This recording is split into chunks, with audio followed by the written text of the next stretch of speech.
नमस्कार मेरे प्यारे साथियों, स्वागत है आपका अपने YouTube चैनल पवन हिस्ट्री क्लासेस में। साथियों, पिछली वीडियो में मैंने आपको महाजनपदों के बारे में जानकारी दी, जैसे कि राजतंत्र के बारे में पूरी जानकारी, गणतंत्र के बारे में पूरी जानकारी, उनके आर्थिक विकास के बारे में पूरी जानकारी। अब जो महाजनपद का टॉपिक 7, यानी इससे पहले मैं 6 वीडियो महाजनपद के ऊपर कवर कर चुका हूं। इस वीडियो के माध्यम से जो जानकारियां बच गई थी, जो रह गई थी, उनके बारे में हम बातें करेंगे। तो साथियों, शुरू करते हैं महाजनपद टॉपिक 7, इसके अंतर्गत आने वाले महत्वपूर्ण प्रश्नों के बारे में या महत्वपूर्ण जानकारियों की, कि इस समय 16 महाजनपद में कौन कौन से जनपद थे, उनके ऊपर कौन कौन से शासक थे, शासकों ने किस प्रकार के सिक्के चलाए, किस प्रकार व्यापार उन्होंने किया, ठीक है, उनके बारे में हम अब बातें करेंगे, चर्चा करेंगे। शुरू करते हैं टॉपिक 7, महाजनपद। देखो, महाजनपदों के व्यापार की जो हमें जानकारी मिलती है कि भाई उस दौरान जो हमारे देश में दूसरे देशों से व्यापार होते थे, उसकी जानकारी हमें किन से मिलती है। तो हमारे देश का जो व्यापार था दूसरे देशों के साथ, वो देश कौन कौन से थे, उनके ऊपर बातें करेंगे। जैसे कि भारतीय व्यापार की जो जानकारी मिलती है, हमें मिलती है जातकों से। क्या? और जातकों में क्या है? बौद्ध धर्म की पूर्व जन्म की कहानियां हैं, ठीक है। इससे हमें क्या मिलता है कि भारतीय व्यापार लंका, वर्मा, बेबीलोन से होता था। क्या? हमें अब जातकों से यह जानकारी मिल गई कि भारतीय व्यापार जो कि विदेशों से होता था, वो देश कौन कौन से थे? लंका, वर्मा और बेबीलोन से। अब हमें महाजनपदों में देखो धर्म सूत्रों से, क्या धर्म सूत्रों से हमें क्या जानकारी मिलती है? मैंने आपको पहले भी बताया कि जब एक तरफ महाजनपदों का क्रम या उत्पत्ति या उदय आगे बढ़ रहा था, तो उसी दौरान उत्तर वैदिक काल भी था, बौद्ध धर्म भी था, जैन धर्म भी था, और विदेशी आक्रमणों का संकट भी उस समय उपस्थित था। उनके बारे में मैं अगली वीडियो में जानकारी दूंगा। इनके साथ साथ वो सारी चीजें चली आ रही थी। एक तरीके से ये समझ लीजिए कि एक शाखा में, यानी कि किसी खेत में 4 खाने अगर बना दिए जाएं, तो एक खाने में 16 महाजनपदों का क्रम चल रहा था, तो दूसरे में जैन और बौद्ध धर्म का उदय आगे बढ़ रहा था। एक तरफ उत्तर वैदिक काल शुरू था, उसके उत्तर वैदिक काल के बाद में जो बौद्ध ब्राह्मण ग्रंथ थे, स्मृतियां थी, वेदांत थे, उनका क्रम आगे बढ़ रहा था। तो बात करते हैं अब इनकी कि धर्म सूत्रों से हमें क्या जानकारी मिलती है। तो हमें जो जानकारी मिलती है धर्म सूत्रों से कि उस समय जो ब्याज की दर थी ऋण पर, वो 15% थी। क्या? धर्म सूत्रों से ये हमें जानकारी मिलती है कि ऋणों पर जो ब्याज की दर थी वो 15% थी। प्रमुख व्यापारिक मार्ग कौन सा था इसमें? उत्तरापथ प्रमुख व्यापारिक मार्ग था, जिसके माध्यम से क्या जो प्रमुख जिससे व्यापार होता था, जो मार्ग था वो उत्तरापथ था। और उत्तरापथ पर कौन कौन से ऐसे स्थल थे या जगह थी या राजधानियां थी या शहर थे जो उत्तरापथ से जुड़े हुए थे? वो कौन कौन से थे? राजगृह, पाटलिपुत्र, वाराणसी, कौशाम्बी। इनके बाद में यह जो मार्ग है उज्जैन से होता हुआ भड़ोच पहुंचता था। यानी कि उत्तरापथ इतना बड़ा मार्ग था कि यह उस समय मगध की राजधानी जो कि राजगृह थी, वहां से होता हुआ पाटलिपुत्र, वाराणसी, कौशाम्बी, उज्जैन होता हुआ बड़ौत बंदरगाह तक पहुंचता था, जो कि अरब सागर के तट पर स्थित था। सिक्कों का प्रचलन, बात करते हैं महाजनपदों के समय में जो सिक्के प्रचलन में थे उनके ऊपर कि यहां से प्रश्न किस प्रकार से पूछे जाते हैं। तो सिक्कों का प्रचलन 6वीं शताब्दी में पहली बार मुद्रा का प्रयोग हुआ था। तो इसको हम 6वीं शताब्दी को मुद्रा प्रयोग का काल भी कह सकते हैं, क्योंकि इसमें मुद्रा का प्रचलन पहली बार हुआ था। इनमें प्रयोग होने वाले सिक्के कौन से थे? इसमें महाजनपदों के अंतर्गत जितने भी राजवंश थे उनमें कौन कौन से, यानी किस किस प्रकार के सिक्के प्रचलन में थे, तो वो कौन से थे? आहत सिक्के। ये सिक्के सबसे पहले किस चीज के बने थे? चांदी के बने थे। आहत सिक्के सबसे पहले चांदी के बने थे। इन पर क्या क्या चीजें थी? इनके ऊपर कुछ चिन्ह थे, कुछ निशानियां थी। वो कौन कौन सी थी? वो थी अर्धचंद्र, हाथी, मछली। क्या? अर्धचंद्र, हाथी और मछली की आकृतियां बनी थी। उस समय जो सिक्कों का नाम प्रचलन में था, यानी 16 महाजनपदों के अंतर्गत जो भी शासक थे, जो भी राजवंश उस समय 16 महाजनपदों में राज कर रहे थे, शासन कर रहे थे, तो उस दौरान सिक्कों के कुछ नाम थे। वो कौन से थे प्रचलन में? कारसालपन, पाद, मासक और काकऋणा, काकी ऋणा।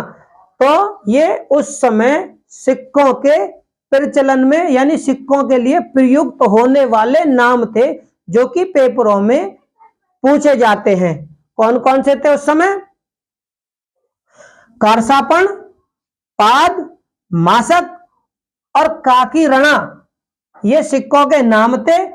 इसी बीच बिंबिसार और आजाद शत्रु के काल में, भाई 16 महाजनपद थे, तो उनमें से एक वंश था, एक जनपद था मगध, और मगध साम्राज्य पे सबसे पहले शासक हर्यक वंश के बिंबिसार और आजाद शत्रु। तो इनके समय में कौन से सिक्के थे? 5 मासक का जो माप थी, एक पाद होता था, यानी 5 मासक के बराबर एक पाद होता था। और पाणिनि जी के काल में, दूसरी जानकारी, भाई सिक्कों का 16 महाजनपदों में 4 प्रकार के नाम हमें मिलते हैं, लेकिन इसी क्रम में पाणिनि जी के काल में हमें जो सिक्कों के और नाम मिलते हैं, किसके? ये चीज याद रखना कि 16 महाजनपदों में तो सिक्कों के नाम ये हैं, और पाणिनि जी के काल में सिक्कों के नाम क्या थे? पण, निक्ष, पाद और मास आदि मिलते हैं। ये 16 महाजनपदों के नाम। और पाणिनि जी के काल में सिक्कों के नाम क्या थे? पाण, पण, निक्ष, निक, निष्क, पाद और मास। निक्ष वैदिक काल में सोने का आभूषण थी, जो बाद में सोने का सिक्का बन गई। इसी क्रम में आहत सिक्के या पंचमार्ड सिक्के, आहत सिक्के या पंचमार्ड सिक्के, ये सबसे पहले कहां मिले? तो मेरे प्यारे साथियों, ये जो आहत सिक्के या पंचमार्ड सिक्के हैं, सबसे पहले तक्षशिला के भिरदुहु से मिले थे। इसलिए इन सिक्कों को, भाई तक्षशिला किसकी राजधानी थी? वो गंधार की राजधानी थी। गंधार की राजधानी थी, तो इसलिए इसे गंधारण सिक्का और गंधार सिक्का दोनों कहा जाता है। यानी आहत सिक्के के अब हमें 3 नामों के बारे में जानकारी मिल गई कि सबसे पहले आहत सिक्का या पंचमार्ड सिक्का हमें तक्षशिला के भिरदुहु से मिला था, और बिरदु ये क्षेत्र कहां पड़ता है? तो ये गंधार में पड़ता है, इसलिए इसे गंधार सिक्का या गंधारण सिक्का भी बोला जाता है। ठीक है, अब इन सिक्कों के अंतर्गत और आगे जब क्रम बढ़ता गया तो यहां पर जब वंशों ने, यानी मगध साम्राज्य का जो तीसरा वंश था नंद वंश, उसके जो सिक्के थे उस पर क्या था? पहाड़। पहाड़ नंद वंश के सिक्कों का चिन्ह था कि इन नंद वंश के सिक्कों पर पहाड़ की आकृतियां थी।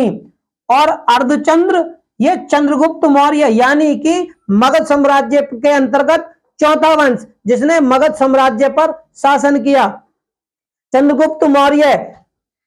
उसके बाद में बौद्ध धर्म के चक्र किसके सिक्कों पर मिले? अशोक के सिक्कों पर बौद्ध धर्म के चक्र और बौद्ध प्रतीक पशु, यानी कि बौद्ध धर्म के जो प्रतीक वाले पशु थे, पशुओं की आकृतियां भी अशोक के सिक्कों पर मिली। ये कौन थे? ये भी चंद्रगुप्त मौर्य के पुत्र थे। तो इनसे हमें क्या क्या सिक्कों पर क्या क्या चीजें मिली? पहाड़ नंदवंश का सिक्का था, यानी पहाड़ की आकृति नंदवंश के सिक्कों पर थी। अर्धचंद्र की आकृति चंद्रगुप्त मौर्य के सिक्कों पर थी। बौद्ध धर्म के चक्र अशोक और बौद्ध धर्म के पशुओं की जो आकृतियां वो अशोक के सिक्कों पर थी। इन सिक्कों को अब बात करते हैं भाई ये सिक्के बनते किस प्रकार थे? तो ये सिक्के ठप्पा मारकर तैयार किए जाते थे। किस प्रकार से? ये सिक्के ठप्पा मारकर, क्या ठप्पा मारकर तैयार किए जाते थे, इसलिए इन्हें आहत सिक्के या ठप्पा मारने वाले सिक्के भी बोला जाता है। इनके ऊपर क्या था? ठप्पा मारकर तैयार किए गए और इनके ऊपर से चिन्ह किया जाता था, यानी कि ठप्पा मार के सिक्के तैयार हुए और उनके बाद इनके ऊपर चिन्ह अंकित कर दिया जाता था। ठीक है, इन सिक्कों पर किसी भी शासकीय आकृति नहीं है। प्रश्न बनता है कि ठप्पा मारकर तैयार किए गए ये सिक्के किसी भी शासक की आकृति उसमें नहीं है, यानी कि किसी भी राजा की या राजा के राज्य चिन्ह की या राजा के अपने आप की कोई भी आकृति इन सिक्कों पर नहीं है। लेकिन इन सिक्कों पर ज्यामितीय आकृतियां हैं। क्या? ज्यामितीय आकृतियां इन सिक्कों के ऊपर हैं। और वो आकृतियां कौन कौन सी होती थी? जैसे सूर्य, चंद्र, वेदिका, विविध पशु और अस्त्र शस्त्र के आहत सिक्के। बाद में ये सिक्के तांबे के भी बने।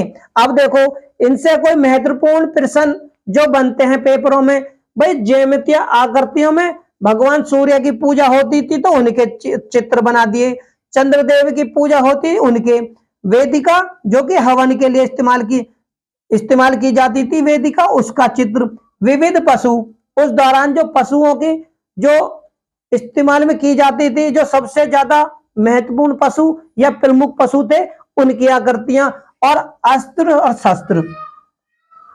आहत सिक्कों के बाद में तांबे के भी बने। भाई आहत सिक्के पहले किसके बने थे? चांदी के, लेकिन बाद में किस चीज के बने? तांबे के। तो ये चीज आप नोट कर लेना। इसके बाद में यह सिक्के यह सिक्के 6ठी शताब्दी से 34वीं शताब्दी तक चले, यानी कि ईसा से 6ठी शताब्दी से और ईसा की 34वीं शताब्दी 200 सालों तक ये सिक्के प्रचलन में रहे। बात करते हैं नंद शासकों के समय में प्रथम मानकीकरण का प्रयास किया गया, यानी कि वो पहले शासक मगध साम्राज्य या 16 महाजनपदों में पहले शासक मगध साम्राज्य के नंद शासक जिन्होंने पहली बार मानकीकरण यानी किसी भी चीज की नाप तोल का एक अनुमान निकालना या उस अनुमान के अंतर्गत कुछ चीजें बनाना, ये मानकीकरण के अंतर्गत आता है। कौन से शासक थे? वो थे नंद वंश के शासक जिन्होंने प्रथम बार मानकीकरण का प्रयास किया। तो मेरे प्यारे साथियों, मैंने आपको मगध साम्राज्य के टॉपिक 7 यानी कि ये 7वीं वीडियो है मेरी, इसके अंतर्गत जो भी महत्वपूर्ण प्रश्न पेपरों में पूछे जाते हैं उनके बारे में आप लोगों से विचार विमर्श किया या आप लोगों को जानकारियां दी। इससे ज्यादा इनके अंतर्गत और कोई ज्यादा नहीं पूछे जाते। तो मेरे प्यारे साथियों, अगर मेरी वीडियो आपको अच्छी लगे तो इसे लाइक करें, शेयर करें, मेरे चैनल को सब्सक्राइब करें, कमेंट करें। धन्यवाद।